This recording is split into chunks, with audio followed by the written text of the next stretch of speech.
러시아 경제에 관한 미국의 오판. 제재 속에서도 러시아 경제는 유럽 1위가 되었다. 우크라이나 전쟁이 시작될 때 미국은 러시아 경제를 1991년 소련 해체 당시에 백지 상태로 돌리겠다고 장담했습니다. 조 바이든 대통령은 2022년 3월 26일 대러 경제 제재를 발표하면서 러시아 경제는 향후 절반으로 줄어들 것이라고 선언하기도 했습니다. 그러나 전쟁이 발발한 지 2년 반도 더 지난 지금 러시아 경제는 미국의 예측과 전혀 다른 모습입니다. 러시아 경제는 서방보다 더 빠르게 성장하고 있습니다. 지난 2월 2일 블라디미르 푸틴 러시아 대통령은 군수산업 중심지인 툴라에서 연설을 하며 서방은 러시아의 쇠퇴, 실패, 붕괴를 예측했지만 우리는 성장했다라며 맹렬한 제재를 견뎌냈을 뿐 아니라 유럽의 어떤 나라보다 더 커졌다라고 자평했습니다. 그러면서 세계은행 자료를 제시했는데 2022년 기준 러시아의 구매력 평가 기준 국내 총생산은 5조 5천억 달러로 독일을 앞질러 유럽 1위, 세계 5위가 되었습니다. 국제통화기금이 발표한 러시아 경제 성장률도 주요 7개국보다 높았습니다. 전쟁으로 인해 정부 지출이 늘면서 물가 상승률이 높다는 지적도 있습니다. 하지만 러시아 국민의 현금 수입이 그보다 더 늘어 구매력이 올랐음을 알 수 있습니다. 러시아 최대 상업은행 스베르방크에 따르면 지난 6월 소비자 지출이 전년 동기 대비 20%나 증가했다고 합니다. 실업률도 사상 최저에 근접합니다. 블룸버그 통신은 2023년 11월 16일 러시아 경제의 핵심 부문들은 제재에 적응했거나 제재 타격으로부터 완벽하게 회복됐다. 서방 국가들의 예상보다 훨씬 회복력을 보였다라고 평가했습니다. 성원용 인천대 동북아 통상학부 교수는 올해 2월 8일 대러 경제 제재의 역설에서 모스크바의 전쟁 수행 능력을 무력화하고 국제사회의 발러 세력을 결집시키려는 서구의 제재는 당초 목표를 달성하지 못했고 정상적으로 작동하지 않고 있으며 그 효과는 의심스럽다라며 이변이 없는 한 러시아가 서방의 제재에 굴복할 가능성도 거의 없어 보인다라고 주장했습니다.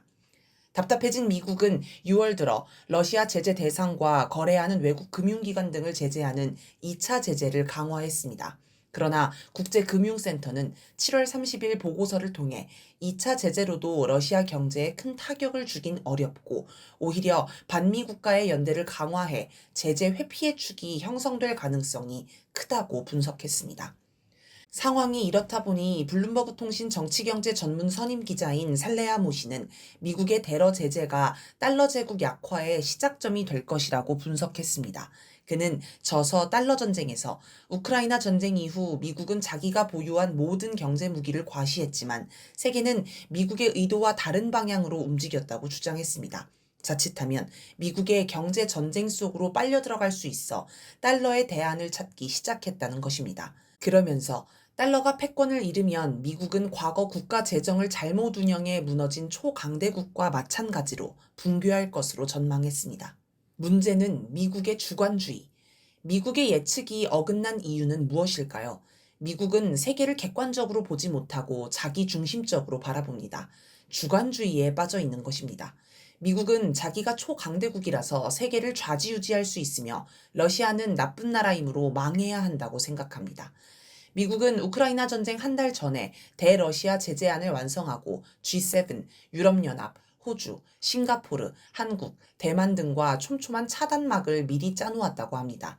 단기적으론 러시아의 전쟁 재원을 고갈시키는 동시에 반도체 등 첨단 기술을 차단해 군사력을 약화하겠다는 목표였고, 장기적으론 러시아 경제의 허리를 끊어 전쟁 전보다 규모가 30에서 50% 쪼그라들도록 설계했다고 합니다. 그러나 미국은 자기들만 열심히 제재를 준비했다고 생각했지 러시아가 제재에 대비할 것이라고는 생각하지 않았나 봅니다.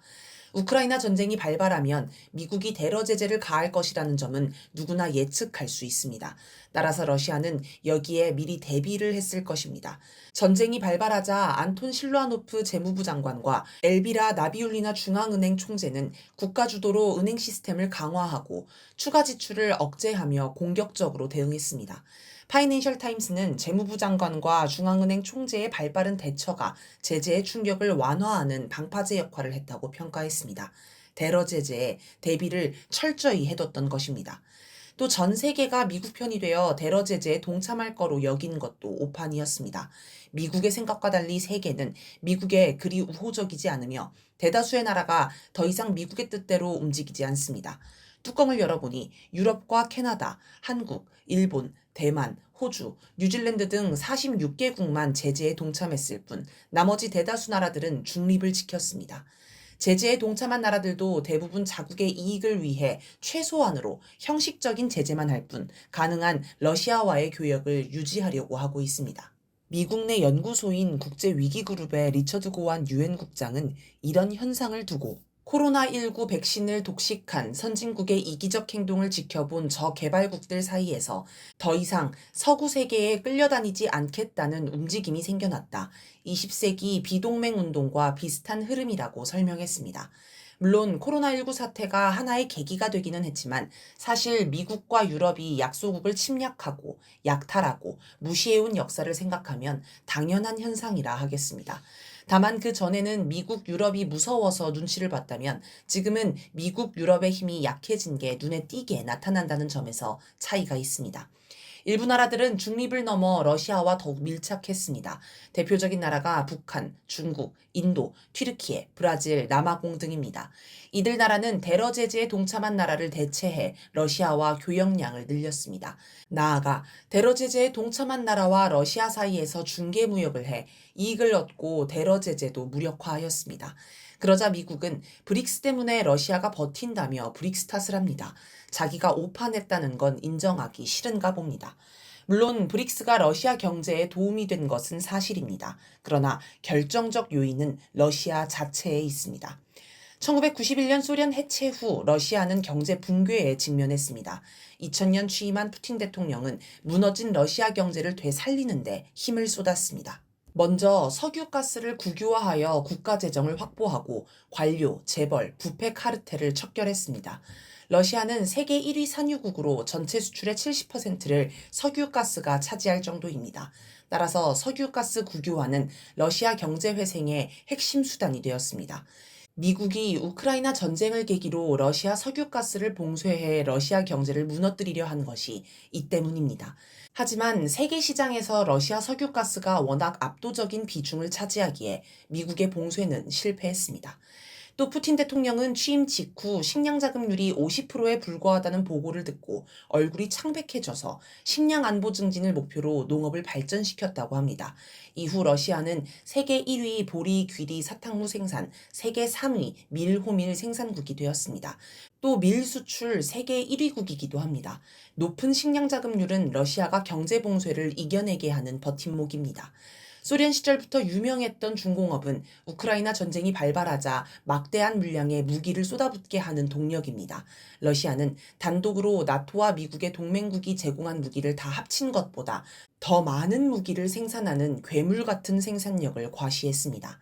경제 자립도를 높인 덕에 러시아의 무역 의존도는 2022년 기준 38.56%로 세계 145위입니다.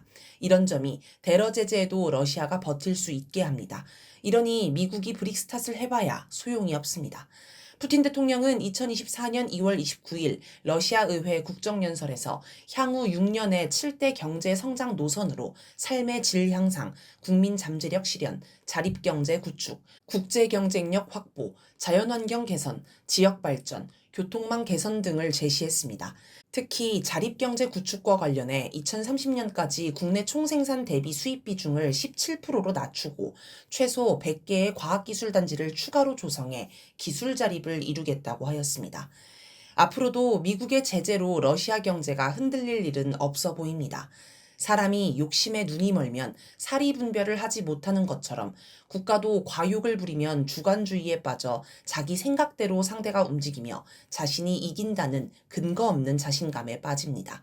그래서 패권주의와 주관주의는 함께 다닙니다. 미국은 패권에 집착하면서 현실을 직시하지 못하고 있는 듯합니다.